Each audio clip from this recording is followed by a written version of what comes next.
telefones celulares, cirurgia remota, satélites de comunicação. Você acha que é apenas mais um programa científico na TV, mas espere, a imagem na tela em preto e branco. Um homem de meia idade usando óculos está falando. É um documentário da BBC de 1964. O nome do cara é Arthur C. Clarke. Sim, o que ajudou Kubrick a fazer o filme 2001, Uma Odisseia no Espaço. Você aumenta o volume, não consegue acreditar em seus próprios ouvidos. Clarke está descrevendo o nosso presente como se estivesse bem ao seu lado. Então, o que exatamente ele está dizendo? Um mundo no qual podemos entrar em contato uns com os outros instantaneamente. Isso é óbvio, Clarke falava sobre aplicativos de mensagens e de como poderíamos nos comunicar com nossos amigos em qualquer lugar do planeta. E a melhor parte é que não precisaríamos saber onde eles estão. Sim, é algo que se parece muito com o uso de um smartphone. Sr. Clarke, você não precisará nem saber o número do seu amigo. O dispositivo fará essa função em seu lugar. Os telefones da década de 1960 não eram tão avançados. Essa foi a época em que os fabricantes estavam apenas começando a mudar dos aparelhos de descagem rotativa para os de botão de pressão. Mas Clarke viu mais longe no futuro da comunicação. Ele contou uma história sobre como uma pessoa poderia fazer negócios no Haiti ou em Bali como se estivesse em Londres. Era um programa da BBC, portanto não se surpreenda com o fato de ele mencionar a capital inglesa. Qualquer pessoa que já tenha usado o Zoom ou o Skype sabe do que o homem estava falando. Os nômades digitais eram difíceis de imaginar há 60 anos. Não havia outra maneira de ganhar dinheiro a não ser ter um emprego das 9 às 5. Hoje, você pode abrir seu laptop e trabalhar de qualquer lugar do planeta. A seguir, cirurgiões cerebrais em Edimburgo operando pacientes na Nova Zelândia. Essas foram as palavras exatas de Clarke. Ele também estava certo aqui. A cirurgia remota ou telecirurgia tornou-se muito real em 2001. Um médico que estava em Nova York operou um paciente na França. Como? Você pode se perguntar. Robótica é a resposta curta. Você já teve um daqueles brinquedos de controle remoto? O princípio básico é o mesmo. Um cirurgião controla um braço robótico que realiza a operação.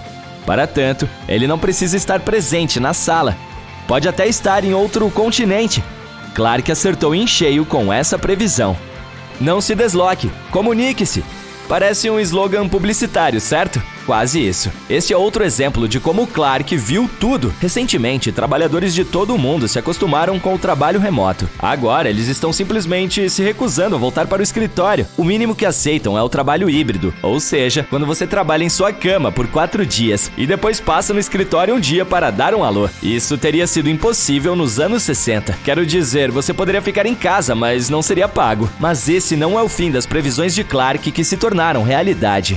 Ele foi um pioneiro na previsão do futuro. Em 1945, escreveu um ensaio chamado Wireless World, ou Mundo Sem Fio na tradução. Um ótimo título se levarmos em conta que a primeira rede Wi-Fi surgiu em 1997. Mas sobre o que era essa obra? Nada demais. Apenas a respeito do lançamento de satélites de comunicação em órbita. Mas espere um pouco. Isso foi mais de uma década antes de o primeiro começar a orbitar a Terra, em 1957. Impressionante! Ok, mas não é como se o Arthur C. Clarke tivesse previsto a invenção da internet ou algo assim, certo? Bem, ele previu. Em 1974, descreveu um dispositivo chamado Console, que toda casa teria. E não estava falando de um console de jogos. O dele teria uma tela de TV e um teclado de máquina de escrever, e as pessoas obteriam informações a partir dali. Não se trata de um computador de mesa? É claro que sim, mas explicado em termos dos anos 70. Clarke poderia ter acrescentado o mouse também. Quero dizer, ele acertou em tudo mais. E também previu a finalidade desse console e PC.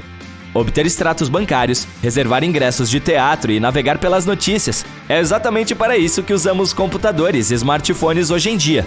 E como? Pesquisando pelo Google. Arthur Clarke teve uma visão de como seria um mecanismo de busca. Existe algo que esse homem não tenha conseguido prever? Bem, ele acreditava que as cidades desapareceriam completamente, mas elas só estão crescendo. O Banco Mundial estima que quase 56% da população global vive em centros urbanos atualmente. Esse número só aumentará no futuro. Desculpe, Sr. Clarke, essa foi uma falha completa. Depois, aos casos limítrofes. O homem falou sobre um replicador. Parece um dispositivo de um desenho animado do Pernalonga. É porque é mesmo. Uma máquina que cria cópias instantâneas de tudo é um pouco fora dos padrões.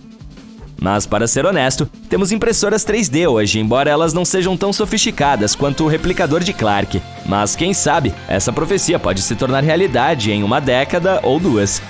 O escritor britânico não era o único sonhador da época. Walter Cronkite, o âncora de TV favorito dos Estados Unidos, também tentou prever o futuro. Em 1967, apenas 3 anos depois que o programa de Clark foi ao ar na BBC, Cronkite apresentou um programa chamado The 21st Century, ou Século 21 na tradução. O objetivo? Mostrar aos telespectadores como seria uma casa de hoje em dia. E ele foi estranhamente bom nisso. Vamos começar com a visão dele da sala de estar.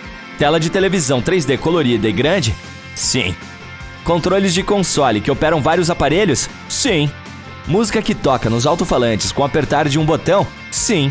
Posso estar errado, mas será que Cronkite acabou de descrever um sistema de entretenimento doméstico? Acho que sim. Com fome demais? Entre em uma cozinha imaginária do ano 2001.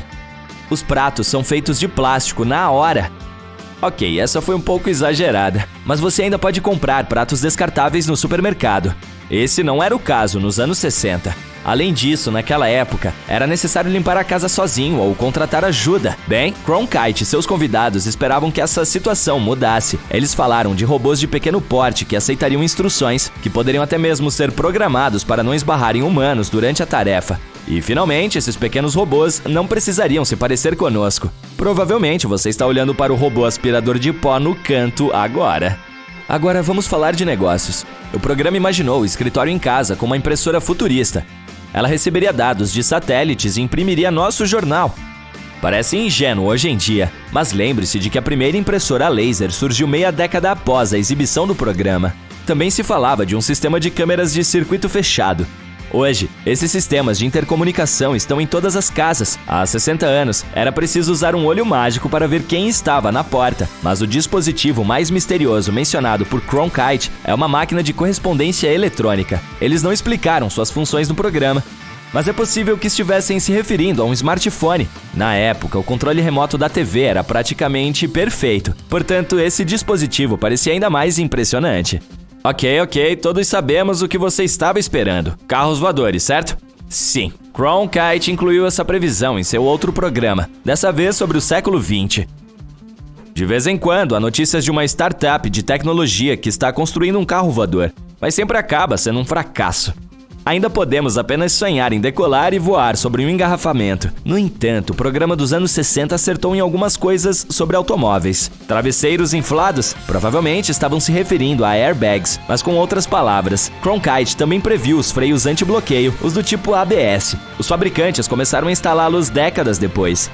Depois vieram o controle de cruzeiro e os sensores de movimento. Monitorar a distância até o carro à sua frente parece comum hoje em dia. Na década de 1960, no entanto, os motoristas só podiam sonhar com essa função. Quantas vezes você já ouviu seus avós dizerem que tudo era de melhor qualidade na época deles? Bem, isso nem sempre é uma coisa boa. As placas de trânsito eram sólidas, portanto um carro seria seriamente danificado se batesse nelas. Cronkite previu com precisão que as modernas seriam intencionalmente enfraquecidas para falhar e salvar a vida do motorista.